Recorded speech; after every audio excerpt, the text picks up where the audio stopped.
Hello everyone, कैसे हैं आप सभी लोग। उम्मीद है कि आप लोग बहुत बढ़िया होंगे।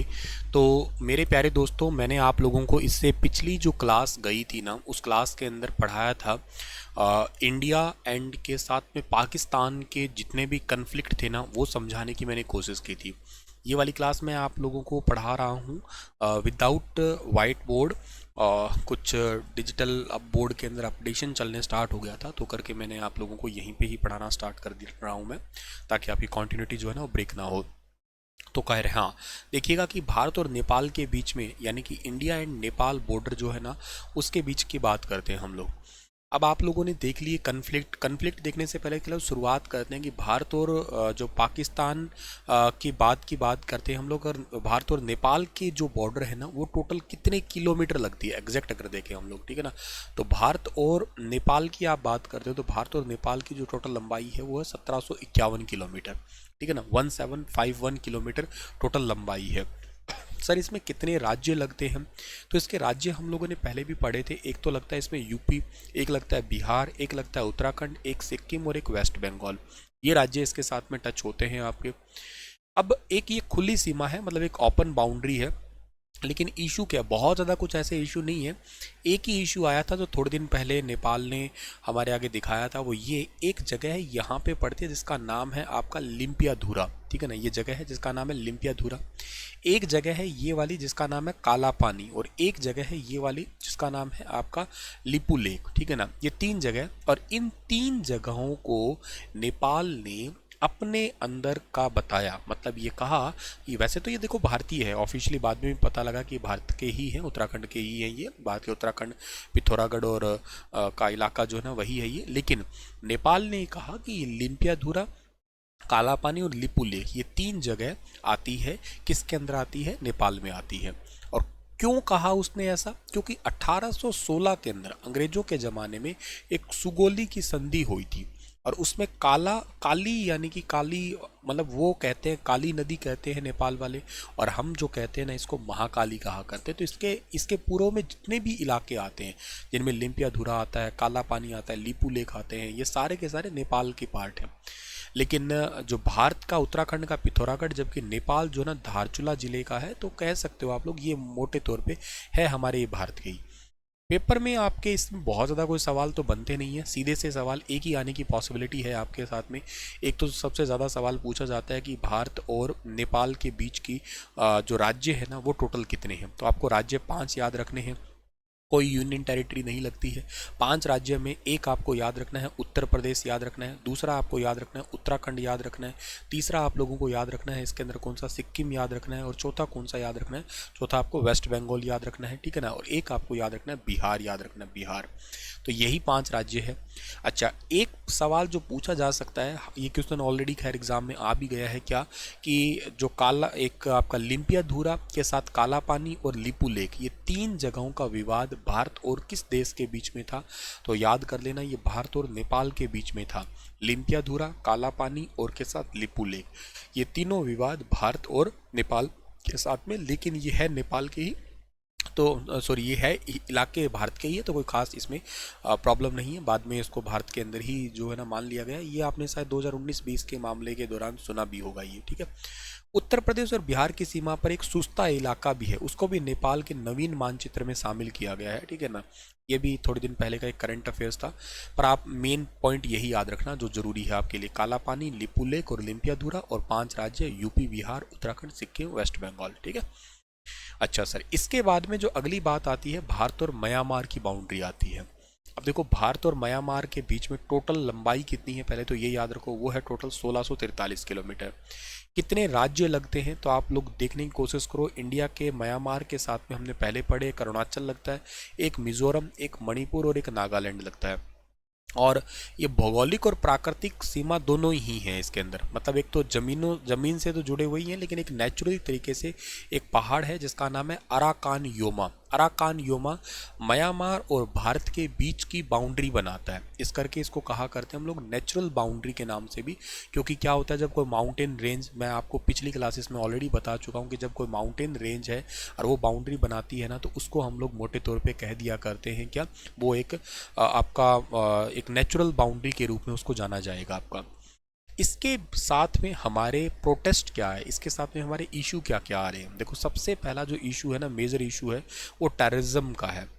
टेररिज्म का मतलब क्या है सर? देखो टेररिज्म का इशू सबसे पुराना एक तो एक्चुअली इसलिए आ जाता है क्योंकि यहाँ पे ना एक्चुअली मानव तस्करी का मामला बहुत ज़्यादा आता है। मानव तस्करी का मतलब क्या होता है? मानव तस्करी का मतलब होता है कि महिलाओं को, बच्चों को उठा के ले जाना, फिर उनके साथ उनसे ना काम करवाना। मतलब यूँ समझो कि हैंड टू माउथ लिविंग वाला काम होता है वहाँ पे। बस उनको 2 वक्त की रोटी दी जाती है और उनसे सारा दिन जो है ना दिहाड़ी मजदूरी करवाई जाती है। इस प्रकार से वही ह्यूमन ट्रैफिकिंग का मामला है। तो आतंकवाद का मामला तो आपको वैसे ही पता है। अच्छा, एक सबसे बड़ा जो मामला यहाँ पे इम्पॉर्टेंट है जो देखने को मिलता है, यहाँ से ना ड्रग्स बहुत आती है। अफीम सबसे ज़्यादा या तो आपको देखने को मिलता है अफगानिस्तान पाकिस्तान वाले इलाके में, या फिर इस म्यांमार में देखने को मिलता है। और जहाँ आपको पता होगा नशे की तस्करी होती है, नशा आसपास होता है, तो वहाँ पे बुद्धि खराब तो होना ही स्वाभाविक है ही है। इसको पहले बर्मा कहा करते कहते थे। ये दक्षिणी पूर्वी एशिया का द्वार भी कहलाता है। ये आपका भारत शासन अधिनियम 1935 से 1937 में म्यांमार को भारत से अलग कर दिया गया था। पहले ये भारत के हिस्से में था, क्योंकि आपको पता है ना चंद्रगुप्त मौर्य के टाइम पे अखंड भारत था, ठीक है ना, अखंड भारत था। अखंड भारत में ये भी आता था, लेकिन 1935-37 में म्यांमार को भारत से अलग किया गया था। अच्छा, ऑपरेशन एक सनराइज है जो 2015 से 2019 तक, 2015 और 19 में चला। भारत और म्यांमार की सेनाओं ने म्यांमार में उपस्थित आतंकवादी संगठनों को जो है ना वो हटाने की कोशिश की थी। तो इसी के तहत ही 2015 और 19 में चला था ऑपरेशन सनराइज। सिंपल है, आपसे पूछा जाएगा ये कि ऑपरेशन सनराइज भारत और किस देश का है, तो याद कर लेना भारत और म्यांमार का है। ये किस लिए था? ये इसलिए था कि भारत और म्यांमार की सेनाओं ने म्यांमार के अंदर जो आतंकवादी संगठन थे, जितने भी टेररिस्ट ग्रुप थे ना, उन टेररिस्ट को हटाने के लिए ही, या टेररिस्ट जितने भी अड्डे थे उनको ख़त्म करने के लिए ऑपरेशन सनराइज चलाया गया था।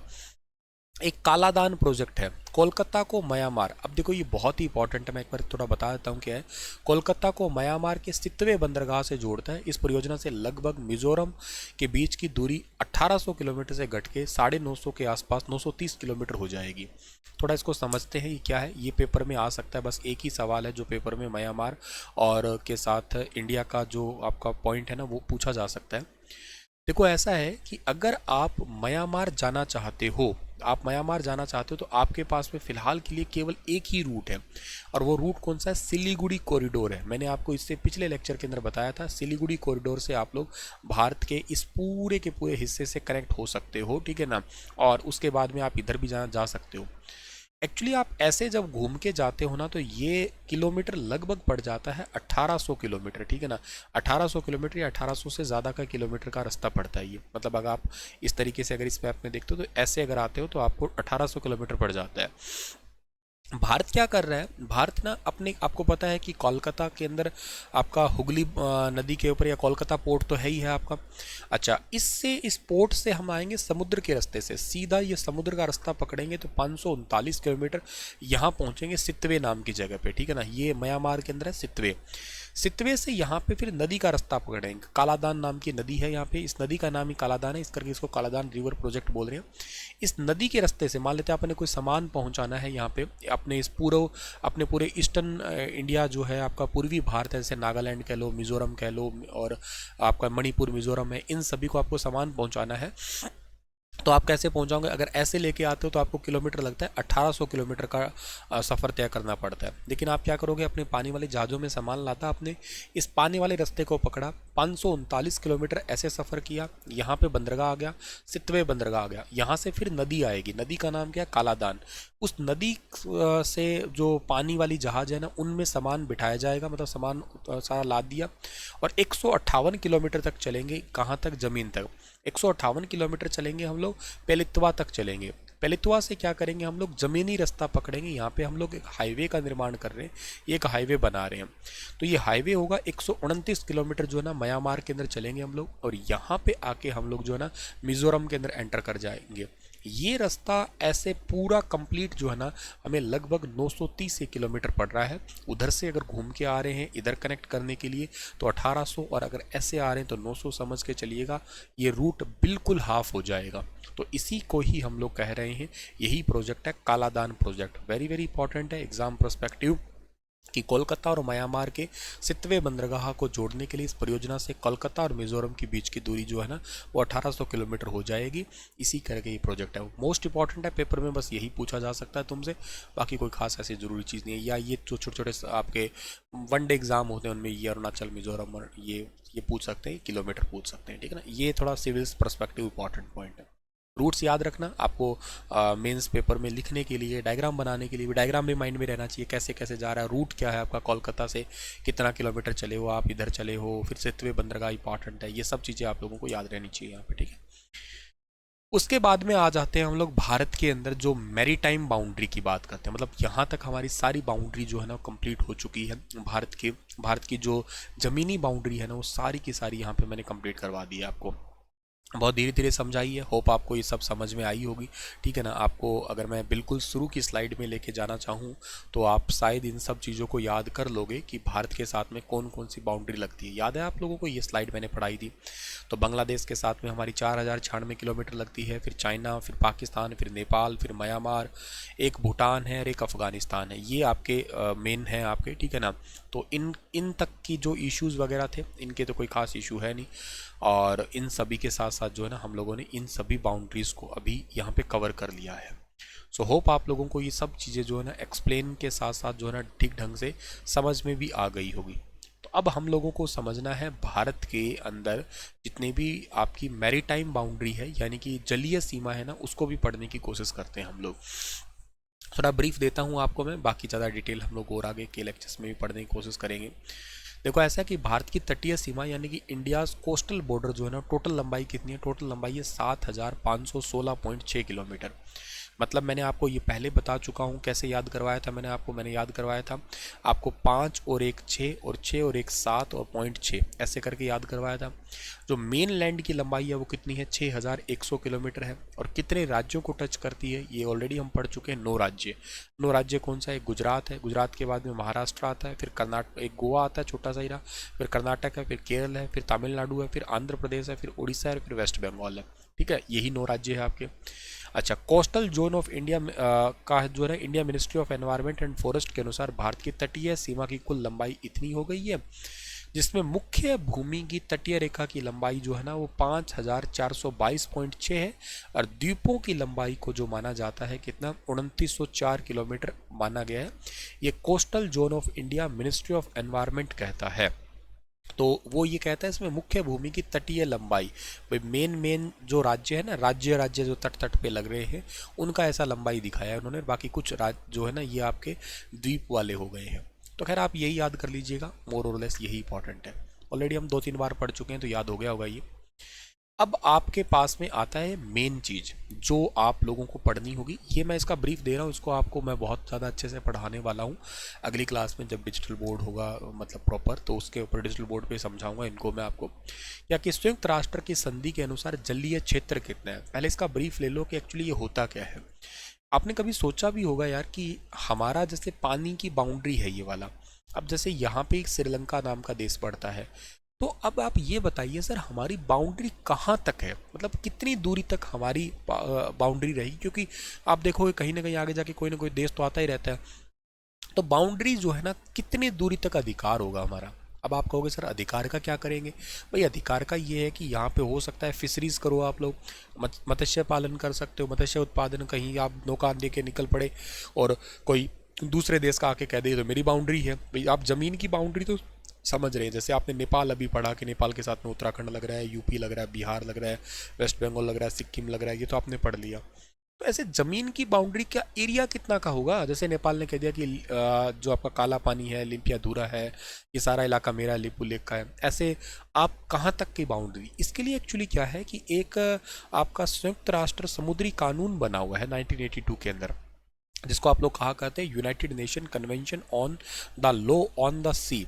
इसके अकॉर्डिंग जो है ना एक्वाटिक बाउंड्री डिसाइड की गई और उसको 5 भागों में बांटा है।